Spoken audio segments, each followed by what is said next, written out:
Assalamualaikum warahmatullahi wabarakatuh. Perkenalkan, nama saya Salwa Indah Kinanti dengan NIM 20021009, Prodi Pendidikan Islam Ana Usaidini, Fakultas Tarbiyah dan Ilmu Keguruan, Universitas UIN Araniri, Banda Aceh. Dosen pengampu yaitu Ibu Dr. Heliati Fajriah, MA.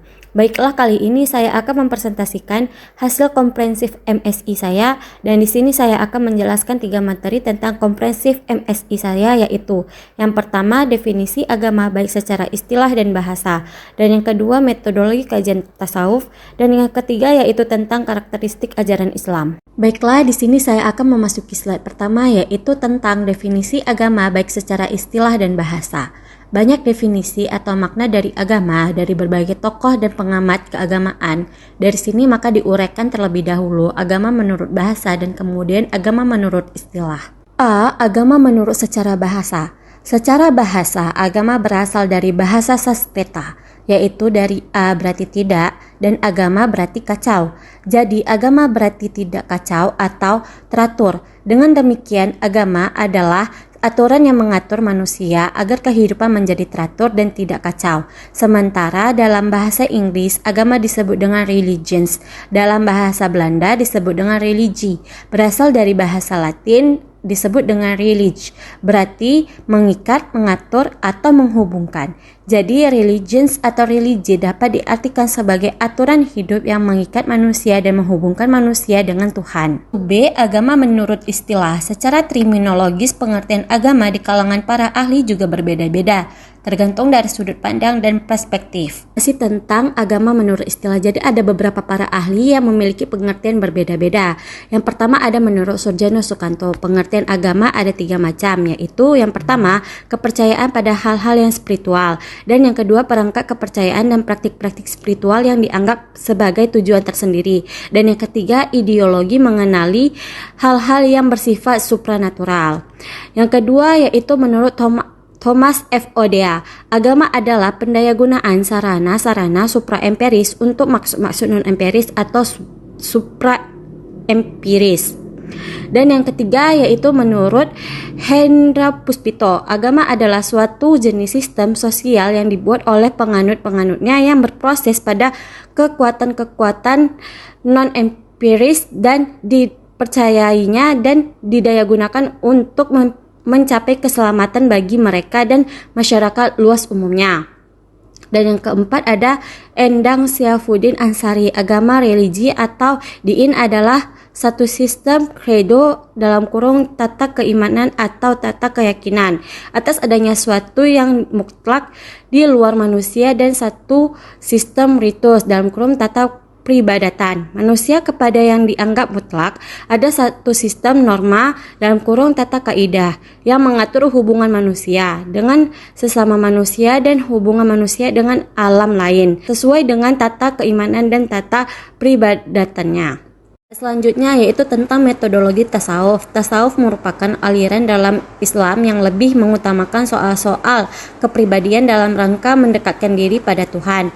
Menurut ajaran tasawuf, manusia hidup di dunia ini hanyalah untuk melaksanakan peribadatan pada Allah dan berusaha mendekatkan diri padanya. Tasawuf ini juga bertujuan untuk memperoleh hubungan khusus langsung dengan Tuhan. Hubungan yang dimaksud mempunyai makna dengan penuh kesadaran bahwa manusia sedang berada di hadirat Tuhan.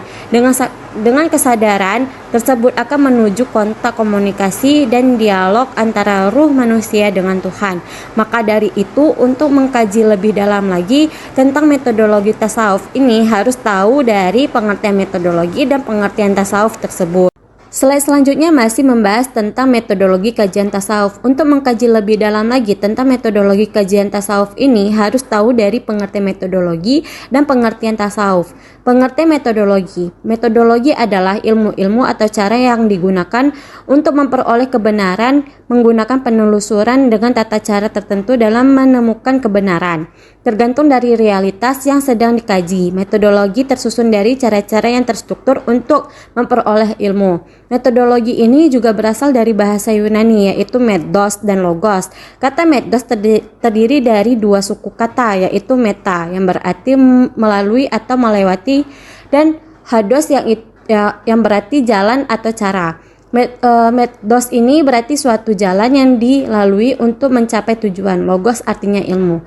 Ilmu metodologi ini terdiri atas 4 prinsip. Yang pertama, keteraturan, sebab musabab, kesederhanaan, dan pengalaman yang dapat diamati. Selanjutnya yaitu masih membahas tentang metodologi kajian tasawuf, pengertian tasawuf. Istilah tasawuf yang telah sangat populer digunakan selama berabad-abad dan sering dengan bermacam-macam arti, berasal dari 3 huruf Arab, sawu dan fa. Banyak pendapat tentang alasan di atas, asalnya dari sawafa. Ada yang berpendapat kata itu berasal dari safa yang berarti kesucian atau bersih. Ilmu tasawuf adalah ilmu yang lebih menekankan rasa daripada rasio. Ilmu tasawuf ini bersifat sangat subjektif, ya ini sangat berkaitan dengan pengalaman seseorang. Sebagian pakar mengatakan bahwa ilmu tasawuf ini adalah intuisi atau ilham atau inspirasi. Dan tasawuf adalah suatu ilmu yang mempelajari bagaimana seseorang atau cara kita mendekatkan diri kepada Tuhan tanpa adanya paksaan yang datang dari luar maupun dari dalam diri sendiri. Tasawuf ini juga sebagai ilmu yang mempelajari cara dan jalan bagaimana orang Islam dapat sedekat mungkin dengan Allah agar memperoleh hubungan langsung dan disadari dengan adanya Allah dan mempunyai hubungan-hubungan dengan filsafat, ilmu kalam, dan ilmu jiwa agama. Adapun metode-metode tasawuf, jika dilihat dari pembagian tasawuf yang ditinjau dari lingkup, materi pembahasannya menjadi 3 macam, yaitu yang pertama tasawuf akidah, yang kedua tasawuf ibadah, dan yang ketiga tasawuf akhlaki. Selanjutnya yaitu membahas tentang karakteristik ajaran Islam. Istilah karakteristik ajaran Islam terdiri dari 2 tema utama yang berbeda pengertiannya, yaitu karakteristik dan ajaran Islam. Karakteristik dalam Kamus Besar Bahasa Indonesia diartikan sebagai suatu ciri khas atau bentuk-bentuk watak, karakteristik dimiliki oleh individu, corak tingkah laku, dan tanda khusus. Sedangkan kata Islam secara etimologi dalam perspektif bahasa Arab adalah as-alim, aslama, istilam, salim, dan salam. Kata Islam secara etimologi diartikan sebagai pesan bahwa umat muslim hendaknya cipta damai, pasrah kepada ketentuan Allah Subhanahu wa taala, bersih dan suci dari perbuatan nista, serta dijamin selamat dunia dan akhirat jika melaksanakan risilah Islam. Dalam ajaran Islam sendiri mengandung arti yang berbeda-beda pula. Untuk meninjau ajaran Islam dapat dikemukakan sebagai berikut. Yang pertama, taat dan menyerahkan diri. Orang yang memeluk Islam adalah orang yang menyerahkan diri kepada Allah Subhanahu wa taala dan menurut segala yang telah ditentukannya. Yang kedua, sejahtera, tidak tercela, tidak cacat, selamat, tentram, dan bahagia. Setiap umat muslim akan sejahtera, tentram, selamat, dan bahagia baik di dunia maupun di akhirat dan tuntunan ajaran Rabiul Amin. Yang ketiga, mengaku, menyerahkan, dan menyelamatkan. Ini berarti bahwa orang Islam yang memeluk Islam itu adalah orang yang mengaku dengan sadar adanya Allah Subhanahu wa taala.